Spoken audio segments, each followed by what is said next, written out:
Guys, welcome back to another video. I wish आप सबकी पढ़ाई बहुत शानदार चल रही है, बहुत जोरों शोरों से आपकी तैयारी चल रही है। अगर आप चैनल पर नए हैं, जल्दी से चैनल को सब्सक्राइब कर दीजिए और ऑल बेल नोटिफिकेशन आइकन को भी प्रेस कर दीजिए। Before starting the video, I want to tell you our Instagram handle is Unicorn Education. अगर आप इंस्टाग्राम पर हैं तो हमारे पेज को फॉलो कर सकते हैं, because at 8:45 PM every day we bring valuable content for you all. Now, diving straight into our topic for the day.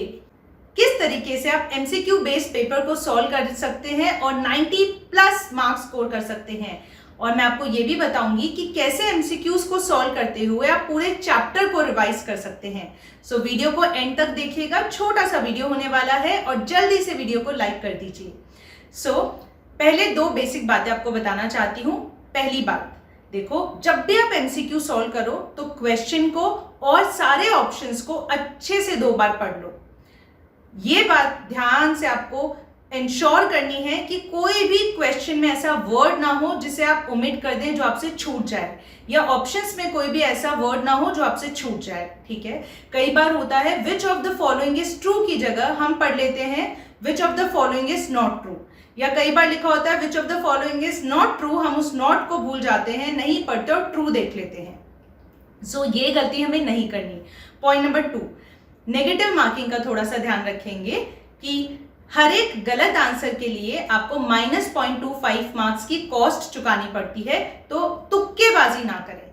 Now coming straight to the right perfect technique to solve the MCQs। देखो, मैं assume कर रही हूं कि हम लोग first time MCQ solve कर रहे हैं। टोटल 3 रीडिंग्स हमें करनी है, 3 बार हमें क्वेश्चन सॉल्व करने हैं मॉड्यूल से।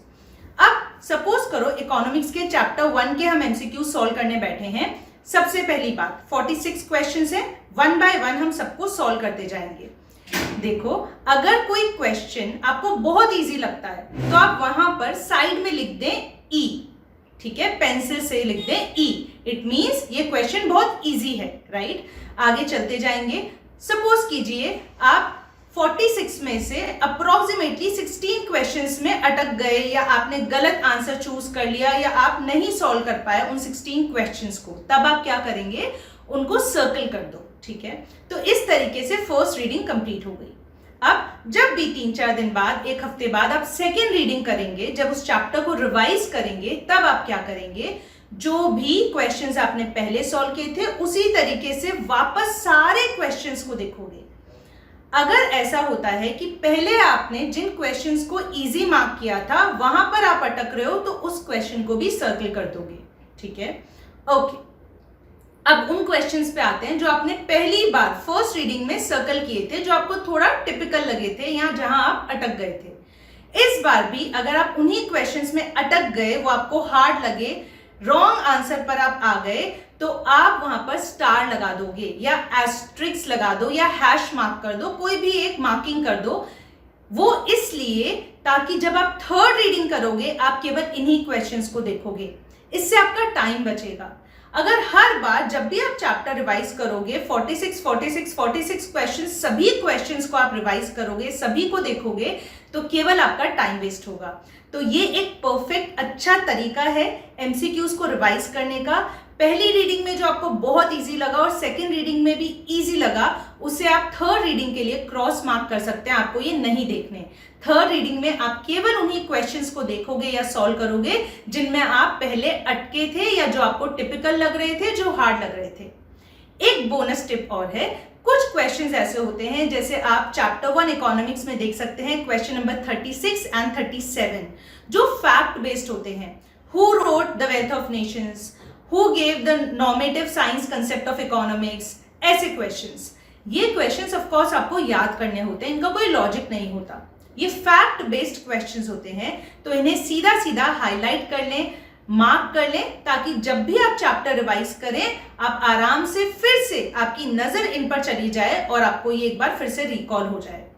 और कुछ ऐसे क्वेश्चंस भी होते हैं जो बार बार एग्जाम्स में पूछे जाते हैं। ये आपको कैसे पता लगेगा? ऑफ कोर्स मैंने past year exam paper solve करवाए हैं और MTPs भी सभी अटेम्प्ट्स की सॉल्व करवाई हुई है चैनल पर। मैं नीचे लिंक दे दूंगी उस प्लेलिस्ट का जिसमें पास्ट ईयर पेपर्स और MTP सॉल्व किए गए हैं। सो ऐसे क्वेश्चंस जैसे कि नॉर्मेटिव साइंस, पॉजिटिव साइंस पर हर बार एक क्वेश्चन आता है, एलोकेशन ऑफ रिसोर्सेज किस में पूछा जाता है, माइक्रो में या मैक्रो में, कौन सी ब्रांच में आता है, ये क्वेश्चन बहुत बार पूछा गया है। कई ऐसे क्वेश्चंस हैं, तो इन क्वेश्चंस को डबल स्टार मार्क कर लें अपने मॉड्यूल में, क्योंकि ऑफ कोर्स पहले भी रिपीट हुए हैं, आगे भी रिपीट होने के चांसेस हैं। सो ये इंपॉर्टेंट हो जाते हैं अपने आप में। सो गाइस, ये थे मेरे सारे टिप्स और एक परफेक्ट तरीका जिससे आप एमसीक्यूज को सॉल्व कर सकते हैं और 90+ स्कोर कर सकते हैं आउट ऑफ 100। आई होप आपको ये टिप्स अच्छी लगी। अगर आप इस टिप को फॉलो करने वाले हैं, अगर आपको वीडियो अच्छा लगा तो वीडियो को लाइक करना और नीचे कमेंट्स में मुझे जरूर बताना क्या आप इस तरीके से एमसीक्यू सॉल्व करने के लिए रेडी हैं। Are you going to do this? I'll see you soon in the next video. Till then, stay healthy, be happy. Bye-bye.